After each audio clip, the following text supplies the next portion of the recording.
Hi, everyone. Welcome to this episode of JKLMedia podcast. This week, we are talking about episodes 5 and 6 of The Peripheral, titled What About Bob? And pardon my French, fuck you and eat shit.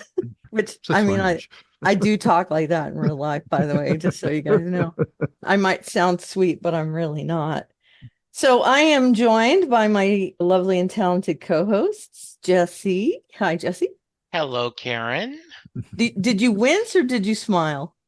I smiled Okay. because I love that you're sharing this. Yeah, I did.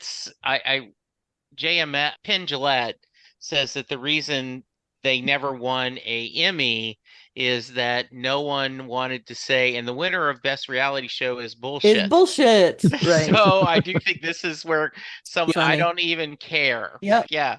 So that's And interesting. to my next co-host, it's Lou. Hi, Lou. Hello. How you doing?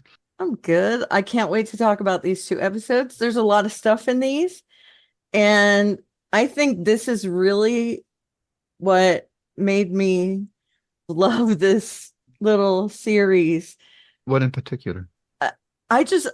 We get to see a lot of background in these without Oh, okay. actually seeing a lot.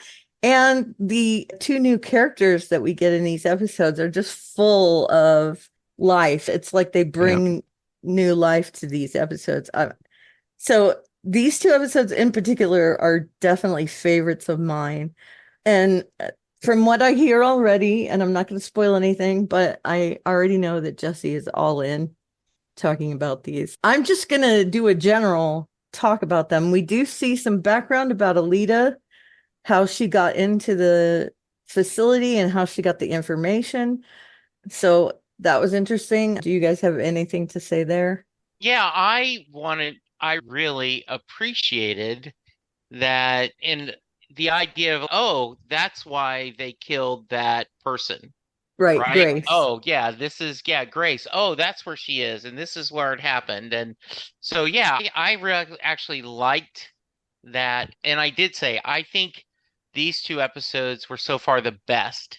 And I did, as Karen suggested, I went back and Lou suggested I watch the very first episode, the beginning, where Wilf talks to his sister. And then I also rewatched the Jackpot episode. And so, yeah, I just really, I'm more on board with this than I thought I was going to be. Awesome. Yeah. Anything on you about Aelita and her background and her relationship with Grace? It's just a little side thing, but yeah, I just thought it was interesting in how you're setting things up. So yeah, I just thought it was interesting that, and it's probably a bad idea to bring an old lover into your top secret area. Yeah. Just One saying. would say that she already visited her top secret area, but Yeah. nudge, nudge, Yes, wink, we wink. did. Thank you. Sorry. I'm a Innuendos. mess with these.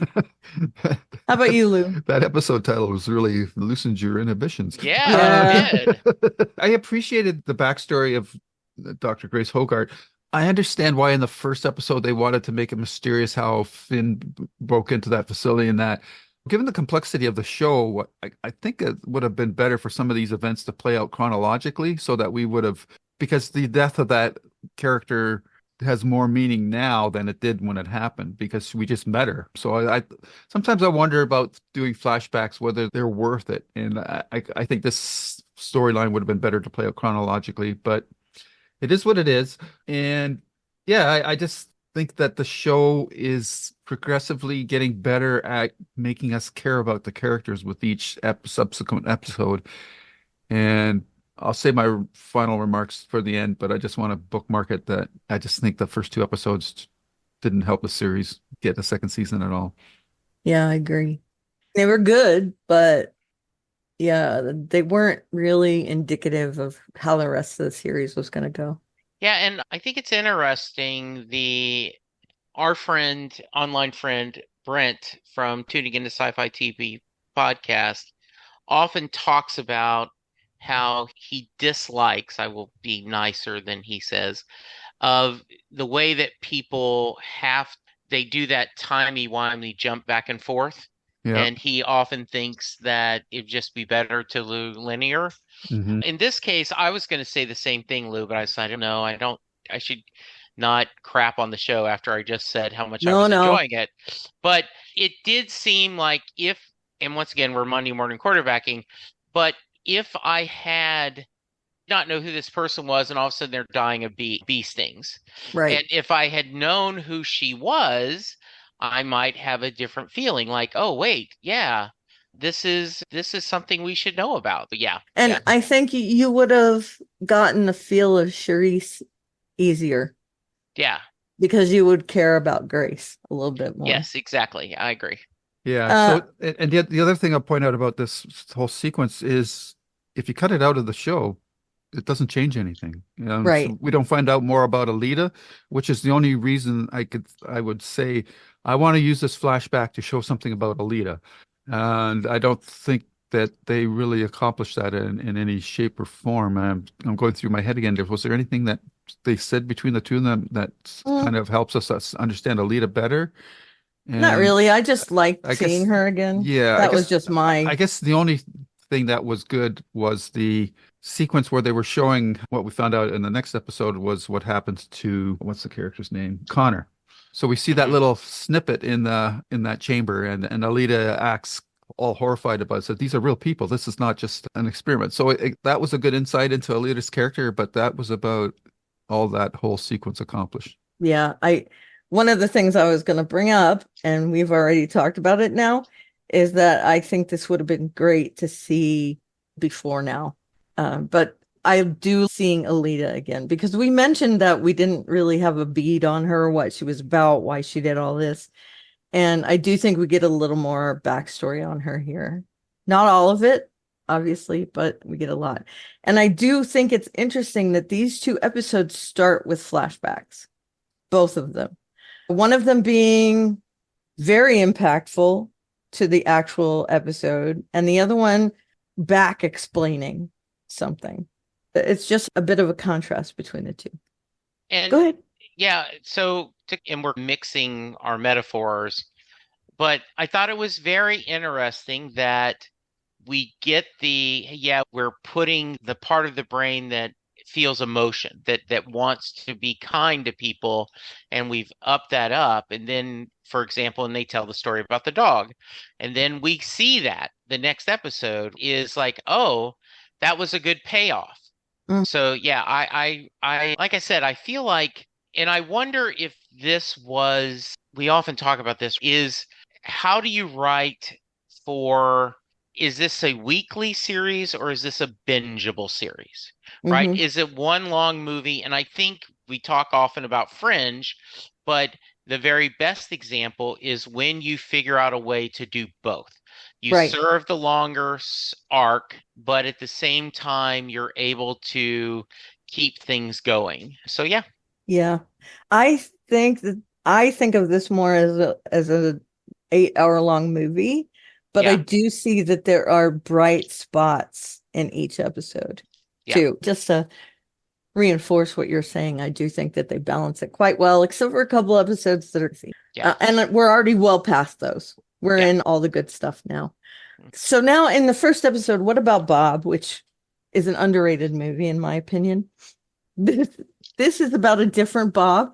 He is a very one-note kind of guy, but also super interesting, I thought. As soon as he got that future device in the mail, I knew where this was going because we were looking for a new baddie, right? Everything else have been ruined for them. They can see what was in the past, but they don't know what's going to happen because, as we mentioned before, it's a stub. They're not the future of that quote unquote present day. So we do get I guess he's a contracted hitman. They talked about him being part of the Irish resistance, and they threaten him. He's out of the game, but they do know everything about him because, of course, they're from the future. They know he has a daughter, and they threaten her. And I thought that the scene where he calls his daughter and talks to her in code was heartwarming in a way to see that he's human. And then we see him as a Terminator character for all the rest of his scenes.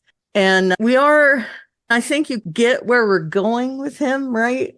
From the end of this episode, although it hasn't really been resolved 100% for people who have not watched it yet. And I think it's very interesting how much they featured Pickett's wife in this episode as well. She gets a little more dimension to her also. So what did you think of Bob? One of the things you guys mentioned last week, is that, hey, we're getting a new character. And I was like, really? New character? I'm barely keeping track of everything. We're halfway through this season. And you're like, yeah, we do get one. And so you guys were talking about the detective, but I thought you guys were talking about Bob.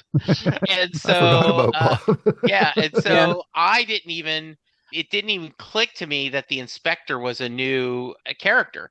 Oh, So okay. it was an interesting character. And obviously he's not a good person whatsoever, but he was a likable person. And in that way, even though he's doing horrible things, he's very charismatic.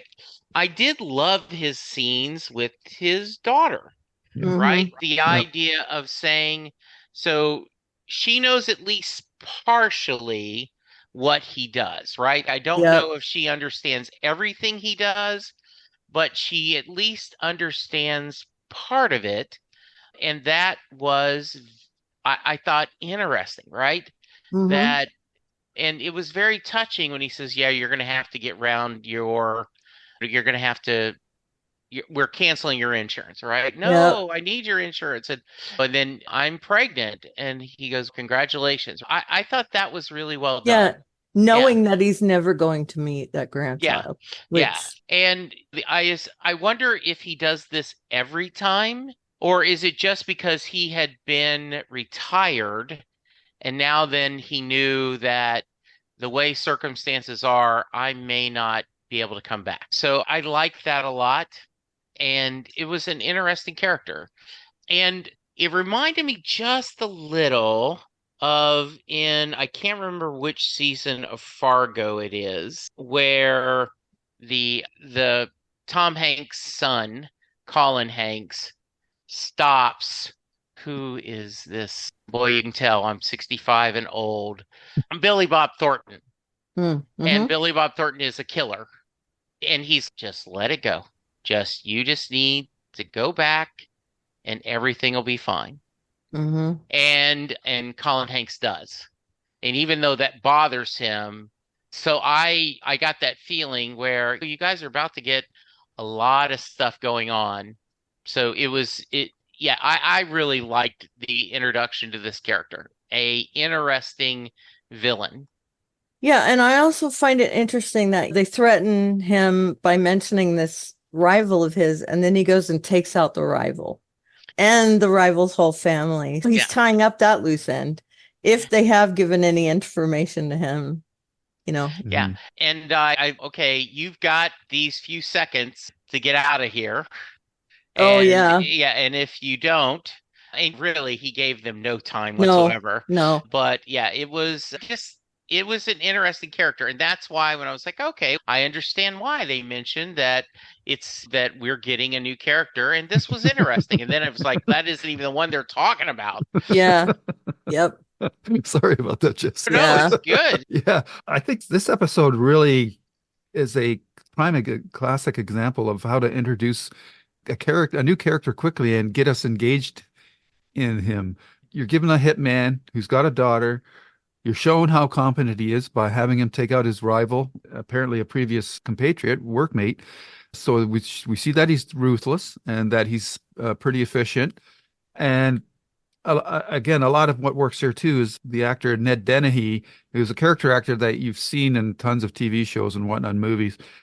He's just perfect for this type of character. So he's got a very restrained performance, but it's those little pauses, like when you said, Jesse, like when his daughter tells him that she's pregnant, and he closes his eyes a bit, and then he just says, "Oh, that's fine, that's great."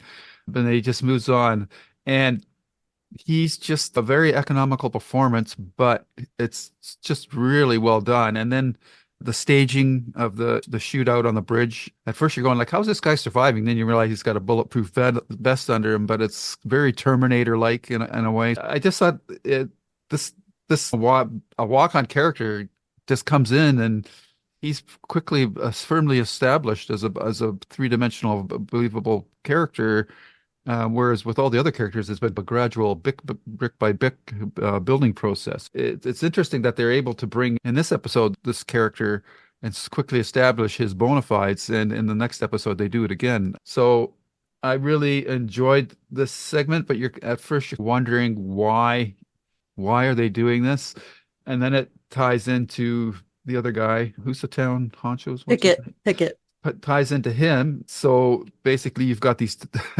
Two parties that are trying to do the same thing, clashing with each other. Though, of course, they don't know that yet. And then they bring a nice callback with these invisible vehicles. And that was like a stunning reveal when the cop car gets T-boned, and Yep. Tommy sees the important clue of the boots, which sets up this whole thing that the cops are in on whatever Pickett is doing, so all these things that come together, and it doesn't feel manipulative, or it feels very organic to it.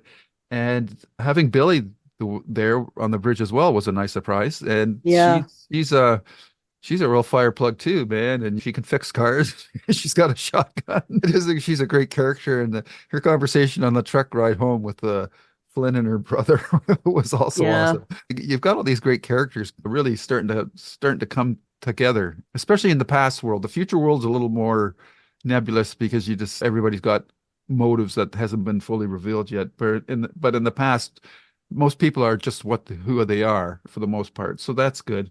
And I just thought that it was a really good action episode in a series that has had its fair number of good action sequences already. I just like how it all ties together. And then, of course, we get the Flynn pissed off and going to the future and confronting Cherise. And that was really well done as well. And it was a nice satisfaction that instead of being a passenger or a victim for the first half of the season, now Flynn is starting to take action and trying to take control of the situation in a more forceful manner. So yeah, it was just overall just a real fun episode. And now it's personal. Yeah, and one of the things that I really enjoyed is Flynn's best friend, right? Yeah. She's really strong. You get the scene where her husband is not the brightest bulb. Jasper. Poor Jasper. She's definitely the brains of the marriage and wears the pants, as they say. And I love the fact that she's, look, it's because I'm a woman, you think I can't fix the car? And he's, no, I'm good. Okay, I really can do this. And I'm just okay. He is trying so hard. And she's, look, if he comes and fixes this car, I am just not going to let me look. And then when she pulls out the shotgun, she is just a badass. Yeah. So once again, I think you said it well. The past characters are coming to be, they're more fleshed out to me. Mm-hmm. And a better storyline. So and I think that's one of the reasons why I enjoyed these two episodes more, is we spent some time with these and I really were engaged with the character.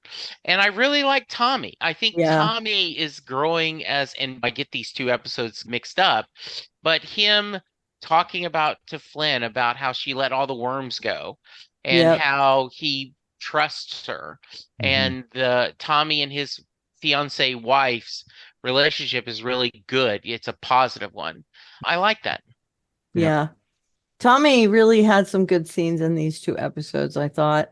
Even though he didn't talk to Bob, he was ignoring him, essentially listening to what he was saying, but not responding while Bob was in the back seat. It really showed a little more insight into him, that he is definitely a white knight. He is not going to be corrupted. And for him to see that his chief is a bad guy, we've just established what his character is. And now he realizes that he is living amongst the thieves, as it were. So he's become disillusioned. All these things happen to him in these 2 episodes. And I think it really does show, it's a testament to his character. I also like that he's in on the gig in this next episode where he goes to visit Flynne and Burton.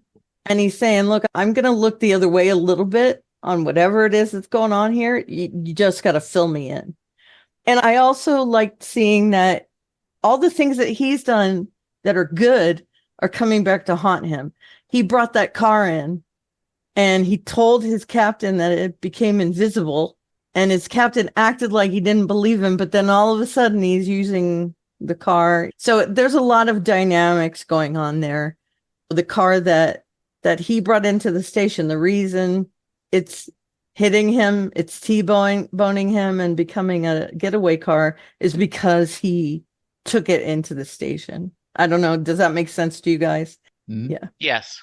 Okay, cool. I also thought that Billie Ann was great in that episode, even though it was a pretty small scene with her. She made a huge impact. Her talking to Bob, having that one-sided conversation with him, where he's just like, yeah, go away. What is that? Foghorn Leghorn? Go away, kid. You're bothering me. Yeah.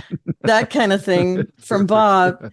And also in the car, you mentioned her conversation with Flynne and Burton in the car. And we do see that even though she's this tough, wears the pants kind of chick, she also defends Jasper in the car. She says, if you think Jasper's going to do anything to hurt you, you got another thing coming. And it just shows that Jasper's kind of her weak point. Yep, for sure. And because he does have the capacity to hurt them. And one other thing I loved about her, I'm sorry, I forgot to mention this, is that she picks up on the fact, she's like, you took this money. What did you do? When she confronts Jasper. And when Jasper says, no, look, he gave it to me. And she says, what for? So she has picked up immediately on the fact that there's a transactional side to this money where Jasper didn't have a clue, right? We see that he is just inept at this whole thing, right? Yeah, in fact, I thought that was really well done. That his uncle gives him a lesson, right? Mm-hmm. Never take money without asking what's the cost. Right. Yep. And she immediately doesn't need to be told that lesson. She understands that lesson and is like immediate, what the hell are you doing? I thought and that's why she is definitely the brains of the couple. And yes, I think he is her weak spot. He loves her and she loves him. And it was just very, I thought, really well done. Yeah. That, What I really like about that too is that when she asks what did he want in return and he says nothing, I think she knows that's not true, but she doesn't want to. I guess she just doesn't want to put up an argument about it, or Sure. she realizes that even if he asks him to give the money back, it's not going to change anything. So she just accepts that something's coming down the road.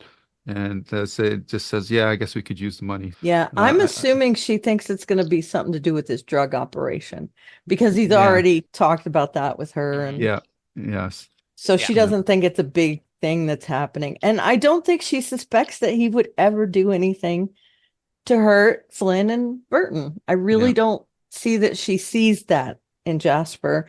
And I think of Jasper as a Lenny, like from Mice and Men. Yeah. Kind of character. I will hug him and pet him and name him George. That kind of, exactly. Yeah. That kind of character. The only thing with Billie Ann is that if she's so smart, she must realize that, under normal circumstances, Jasper won't hurt anybody.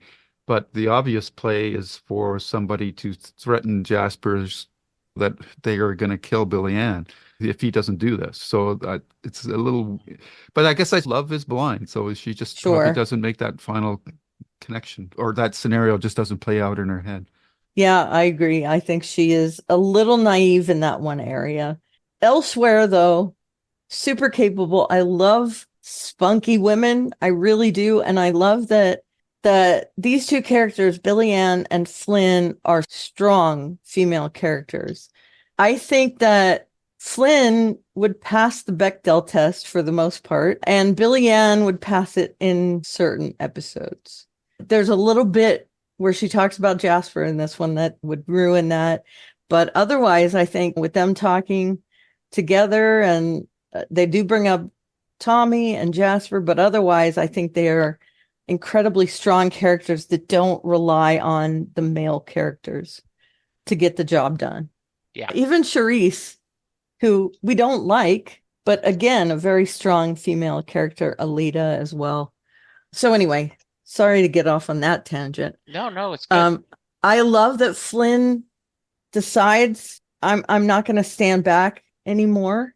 I'm not going to just follow along with Wilf. I think she is out of her depths in the first few episodes when it comes to the future, but she sees a lot about the future in this episode. She sees that it's an illusion because she's been lulled into this sense that it's not that bad. But then when she sees that London is decimated and there's nobody around, and I think she understands that the future isn't a good place. She's going to act on these things. And she even asks, when we had that connection, are you manipulating me? Did you mean to do it? And so she is very much catching on to what's happening in the future. And that is shown when she goes to visit Cherise and to say, why are you trying to kill me? And Cherise says, I don't care. If you don't have any designs on the future, I'm still going to kill you. She makes no bones about it. And then to say, yeah, this isn't me. It's in the regular sci-fi thing. I sent a hologram, dummy. So she's actually in her own peripheral. And while that is incredibly satisfying to see Flynn snap her neck, you wish that maybe she had done that to the real Cherise, right? So yeah, anything else to add on that scene? I know Luke addressed it, but I'm sure you guys have more thoughts. No, I enjoyed the discussion, right? We're starting to see a little bit more, because I'd asked, right? Like, I don't understand what the MacGuffin is, what's going on. And now then we get that a little bit more, you stole something from me. What do we do? Yeah, I think we're slowly coming around, and we're going to talk about the other new character, the one you guys talked about, but we're starting to see a little bit more of the future selves and that dynamics. So I do think that this is a series that is better served just binging it. Yep. It feels that this is, as we get forward to this, I really like it. Yeah. Yeah.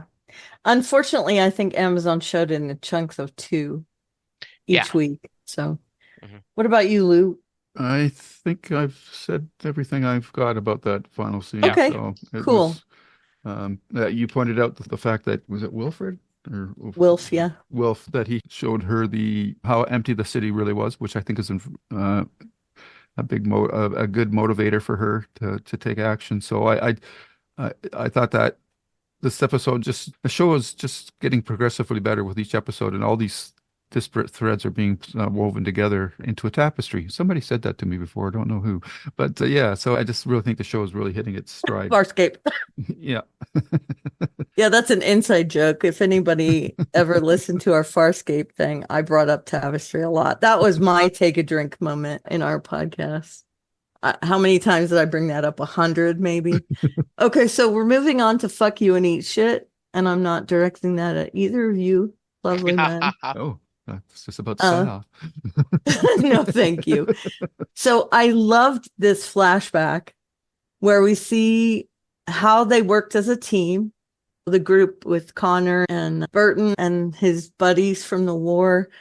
And there's definitely a dynamic there where Conner is his own guy. And even though they're a unit, like almost literally a unit, he has his own beliefs. And like you said, they talk about the dog being that bait for them. And I find that this is a mirror to that scene where we see how that projection is made, where like the government is giving out food in London and it's to lure the kids in and take the kids. I see this as a mirror to that scene where there's something nefarious behind something that looks compelling.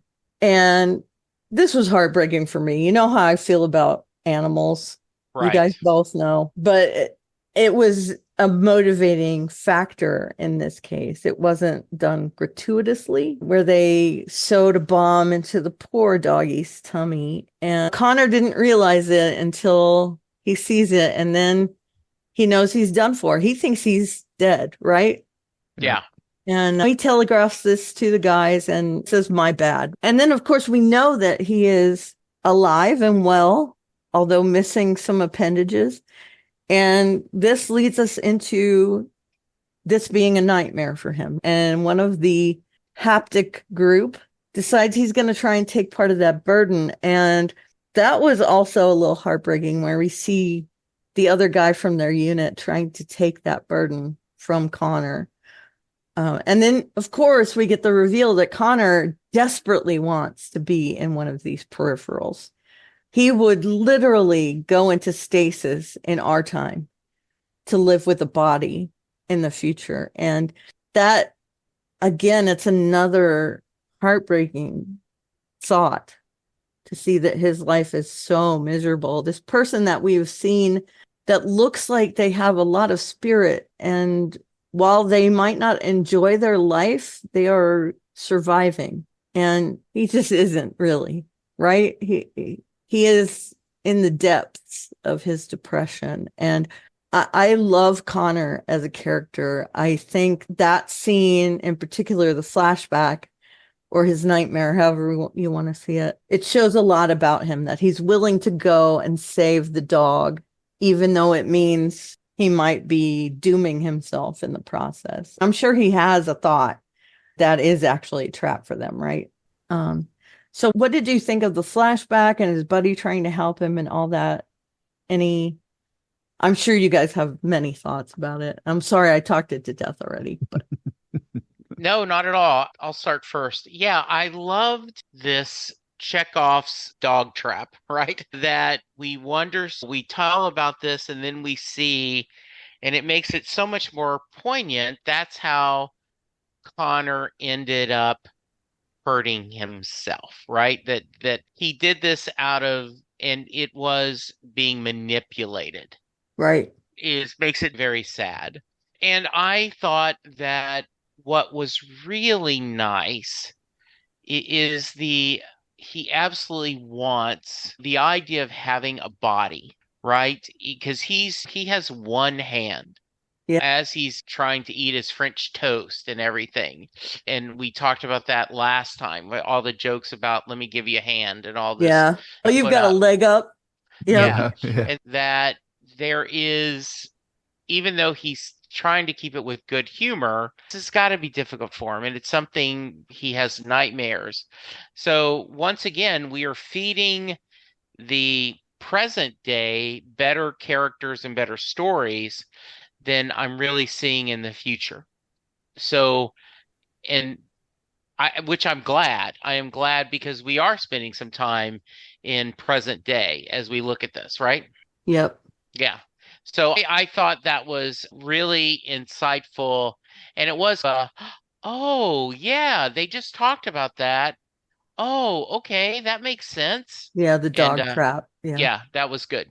Yeah, it's especially poignant because you know that they're being manipulated by the Dr. Grace from the previous episodes. That's especially tough to watch. It's the old trick of Alfred Hitchcock, is that there's a scene has tension when the audience knows something that the characters don't know. There's a bomb under the table, and this time there was a Bob in the dog. So we knew something was up. We just didn't know exactly how. So that scene was tense from the get-go.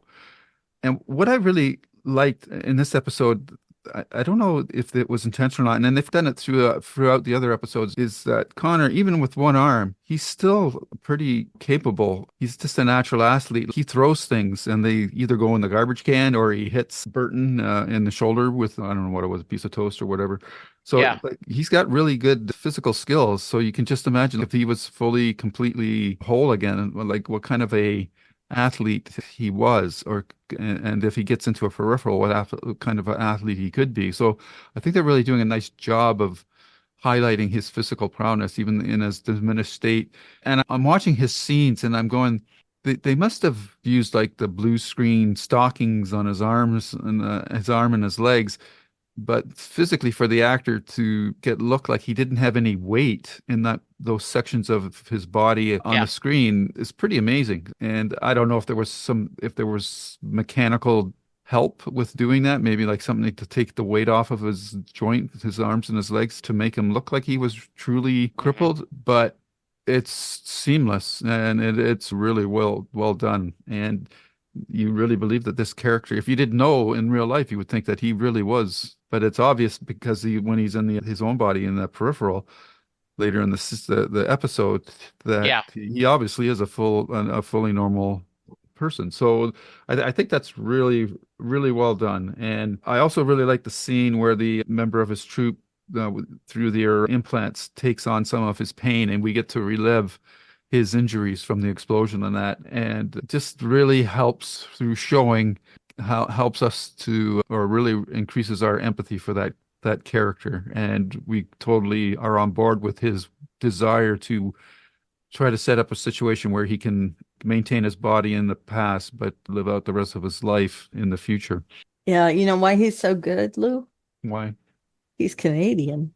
Is he? Yep. Yeah. He was born in Halifax, grew up there. Wow. Oh, good Canadian kid. Never knew that. That's right. Right. And he's able-bodied, yes, 4 appendages. Yeah, yeah, okay. You're right.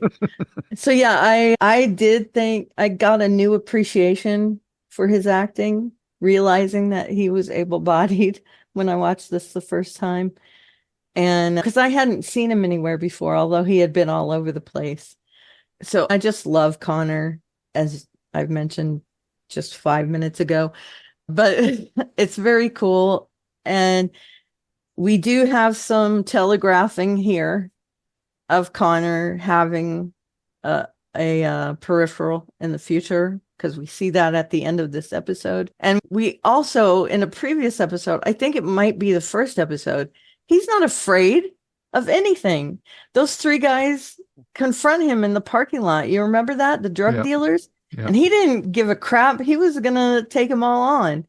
So I really do see a lot of fortitude in his personality, and I love that about him. He can do more with one arm than other people can do with all of their arms and legs. Just very cool. I also liked that we got that callback from Grace's experiments in this episode, and just that whole thing was cool.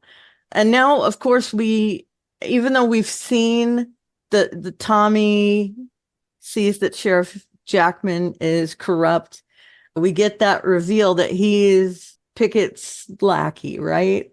He delivers Bob to Pickett. And you can see again in Pickett's character in this episode that he feels untouchable. He is cool as a cucumber. He knows that Bob has no recourse, that they've got him under his thumb, and they don't realize that Bob is a little bit craftier, and that his wife is also almost wears the pants in their family as well. She's very smart.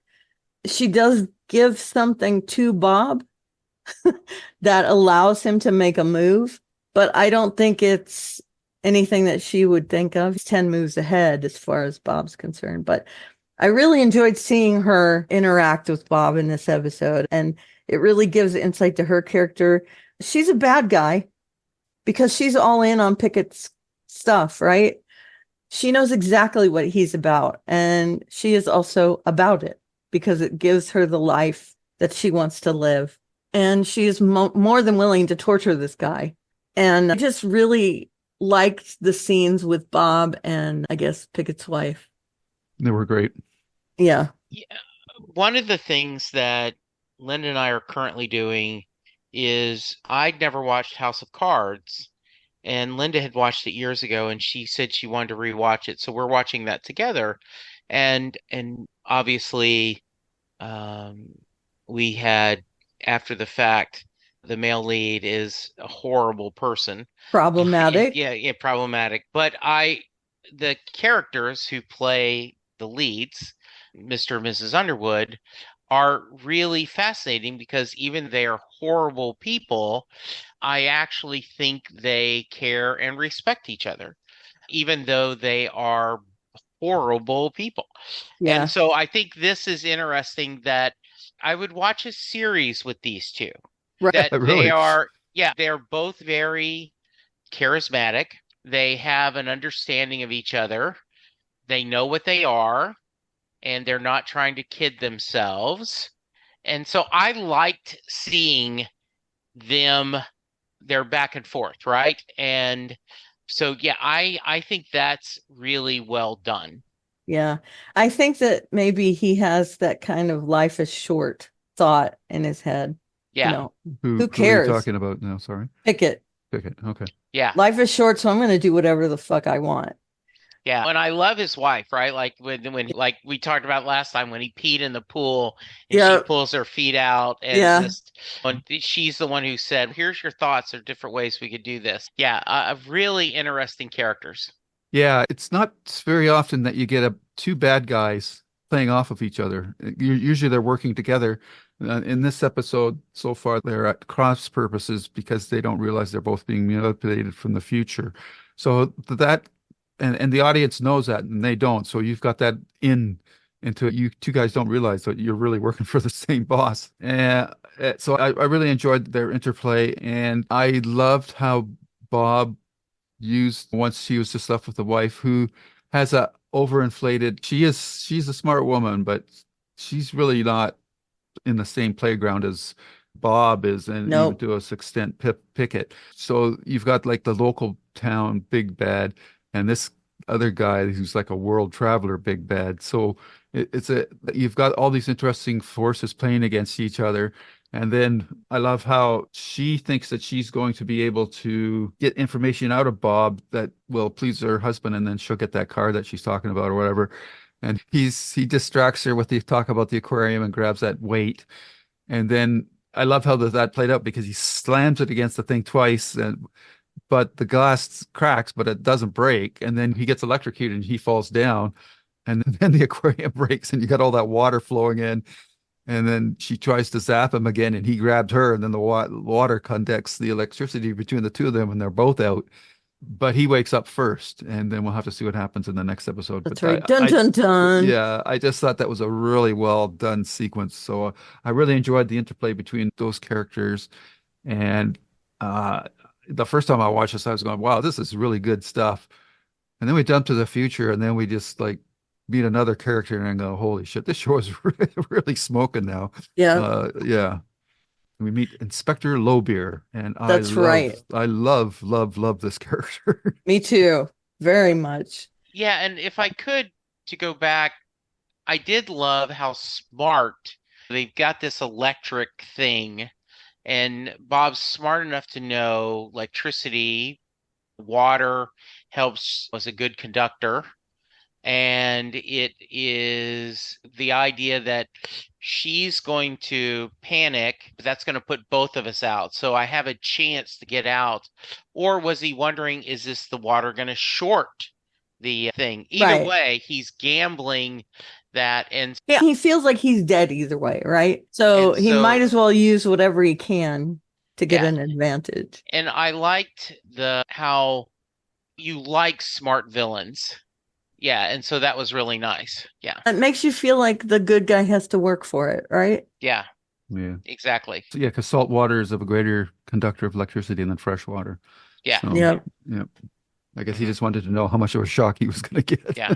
Yeah. Or if he could short it. Okay, so then we get Inspector Lowbeer in the future where she... Wow. The close of Dover. Yeah. I love this introduction. Jesse, you haven't seen much of her yet, Yeah. but just seeing her meet Flynne, I think, was sparky.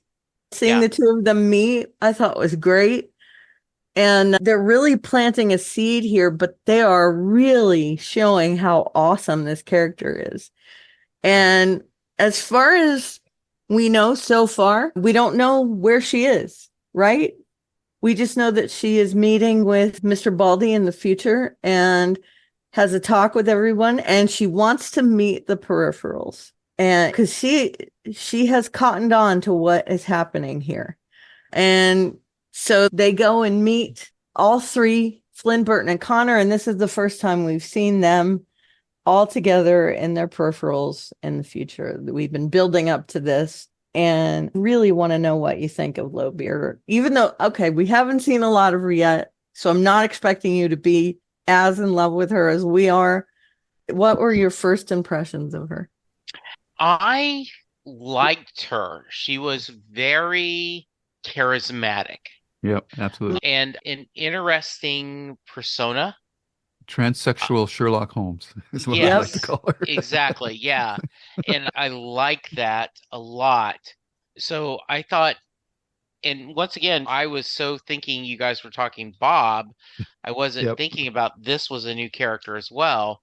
And it is just learn about what she is that I'm excited because it sounds like we get more of her or them in the future. So I'm excited about seeing that. Okay.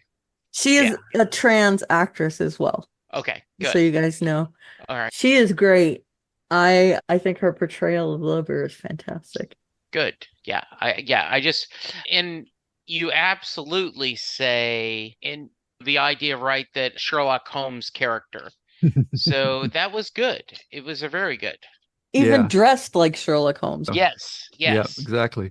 Yeah, I just assume there's certain actors, and I've never seen this person before, but as soon as I saw this person, and just her physical appearance, I thought, wow, she looks like Sherlock Holmes. And you go in, is this a man or a woman? And then she starts talking. You're still going, okay, I'm still not really sure. So there's this nebulous quality to the character, but her dialogue with her partner, I think it's Grace, I think that's the name of the assistant. It's like a Holmes and Watson back and forth. So it's that really snappy banter. And she's just, how do I say this? She's using the stereotypical behavioral patterns that people associate with transgender people like Robin Williams and La Cage aux Folles and Nathan Lane. Yeah, but she's using it to show how smart the character is. So she's got this dramatic flair to everything she says, but what she's saying is very on point and very insightful. So and we really see that once she gets to the mansion to interview the characters there. Then the one servant, so nervous being around her, his hand is shaking while he's pouring her tea and all that kind of stuff. So I just thought that they really, again, and she's only in the tail end of this episode, but she's quickly in establishing a brand new character that's right on the level playing field with the other characters that we've been spending the whole series with. But I was just blown away, again, in these two episodes, how they're able to establish these two new characters so quickly. And the respect that she's commanding from all these other characters before she even gets there and starts interviewing them is great. And her response to him, what's the guy's name? I always forget. Is it Lev? Lev is about calling his solicitors. And then she goes through this whole... Let me tell you this, you can call your solicitor, but this and this will happen. Yeah. Yeah, it's so good. Or why don't you surprise me and do this? And then, of course, the episode ends with that wonderful hook where Flynne, Burton, and Conner are in their peripherals and they meet her. And that's where the episode ends. And you go, I want to see how are they going to interact. So it's just a really wonderful episode. And I just, from Bob to Lowbeer, and what a great name, Ainsley Lowbeer. Like I know, it's so good. What a great name, so good. I don't know if this character is in the books, but this, just a wonderful, and it just adds another spark or another energy level to the show, which has already been elevated from the previous episode into this one. Now it's hitting another gear, and I hope I'm not overstating it, but the sad thing is that there's only 2 episodes left. I wish this character had been introduced in the second episode or something like that. Yeah, just a wonderful character. I agree, and I will tell you that we talk about this sometimes, that it's happened to all of us, where like you guys have talked about with Watchmen, or like when we're doing our Babylon 5 episode, you're like, oh no, I want to go to the next episode, but I can't. Yeah. This one I really did want to go to the next two. And finish it. Yeah. Oh, that's such a good cliffhanger. This is interesting. It feels like we've gotten to the good parts, right? Yep. Okay, Yeah. we've done. And so that's why I said I'm tempted. If I had more time, I probably would rewatch first 6 ones to then see it, to have the time. I may end up going back and seeing any, like episode 6 at least, and then watch 7 and 8. But yeah, I'm really looking forward to seeing where this goes. Yeah. And so the question I have for you guys is, because this is one and done, do we get a satisfying ending? Yes. Good. Okay, that's good to hear. Okay. Yeah, it sets up a plot for the next book, quote unquote. Yeah, because it's a trilogy book, that series. Yeah. Okay. But we do get an ending. Yeah. Okay. Yeah. You'll want to know more. Yeah. Okay. I think from this episode, sorry, Karen, I just want to make this point okay. with Jesse, is because you said you had rewatched the first episode in the first meeting between Wilf and Aelita.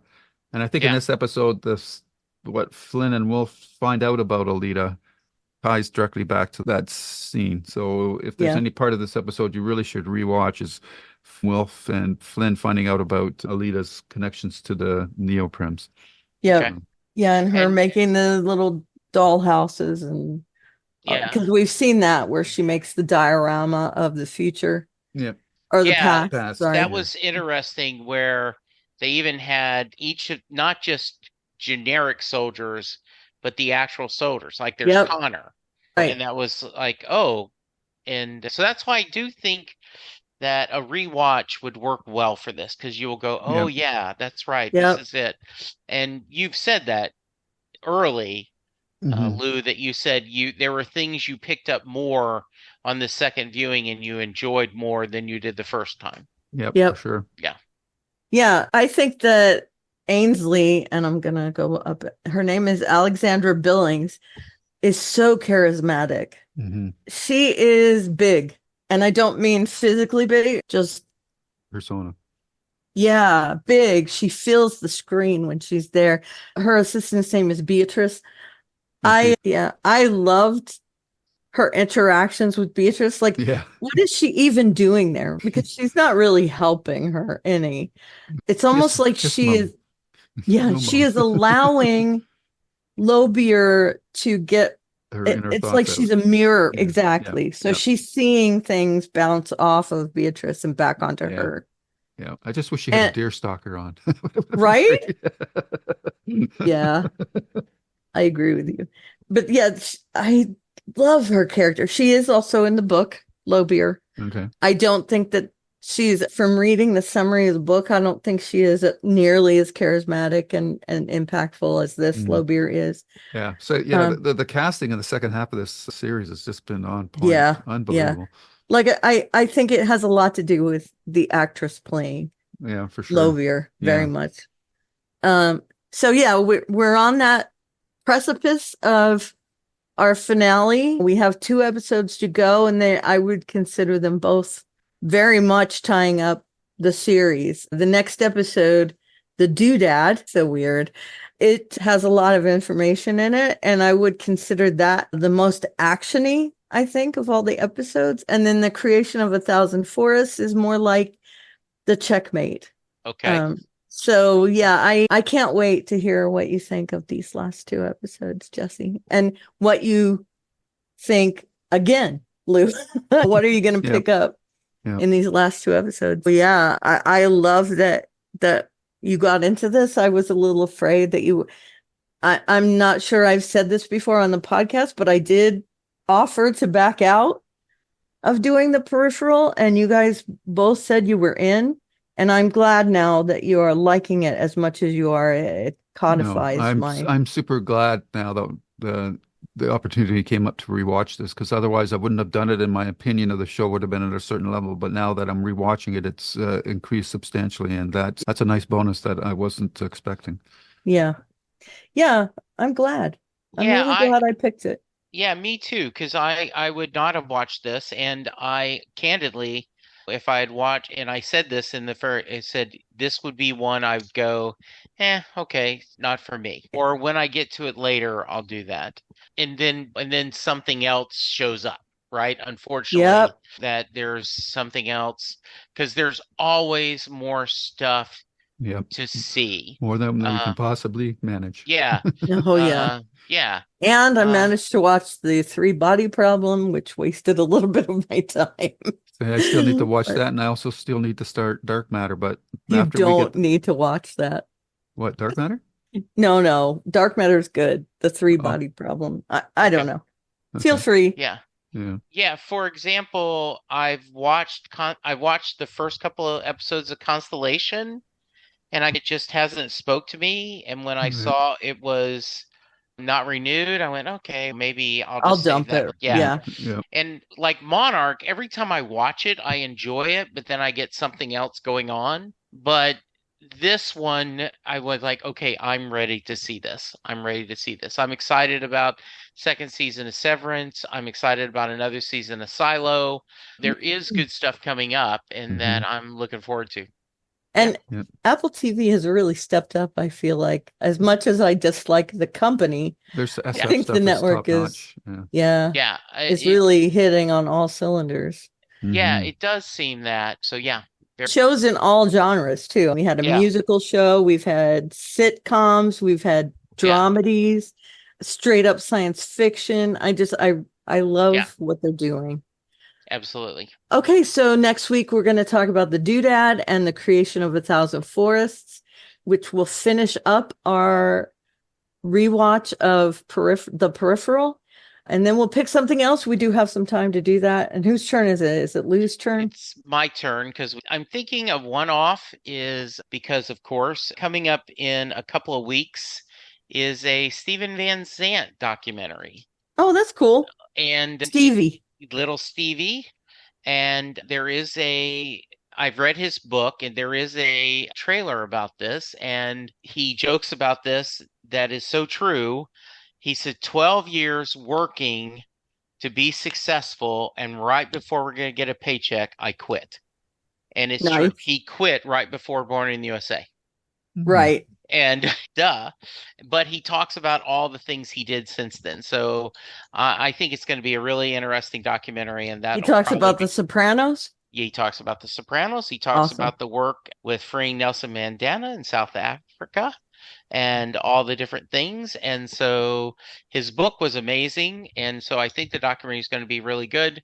So we'll probably do that, because then I can show it on Set Listing Bruce as well. Awesome. Yeah. And then I'll pick something. A twofer. I'll pick up something else for us to do soon too. All right. Awesome. Yeah, you guys be thinking about the future. I'm off the hook for the next couple projects. So yes. I'm thinking that we're going to do Bly Manor. Awesome. Yeah, I really want Jesse to see it. Okay, and especially after seeing this actress in the Peripheral. Yeah, you can watch it with your wife too. She'll love it. Yeah, yeah. Sounds good. All right. Definitely. I love it. Yeah, so we have a lot of good things coming up. We hope you guys are enjoying this, and we'll talk to you next time. Bye everyone. Okay, don't forget where to find us. Oh, I'm sorry. So, where can they find you, Jesse? So I am at Jesse Jackson DFW on Twitter. I am on Talking Doctor Who on Next Stop Everywhere. I'm about to be on Small Council Matters, talking about the new season of House of Dragons. I continue to talk music on Perfectly Good Podcast, the John Hyatt podcast. We are on letter H on our A to Z journey. And of course, Set Listing Bruce, where coming up this week, Jamie Rogers joined me, and it's an episode dedicated to Tom T. Hall. And I think that will be a fun one to discuss. How about you, Lou?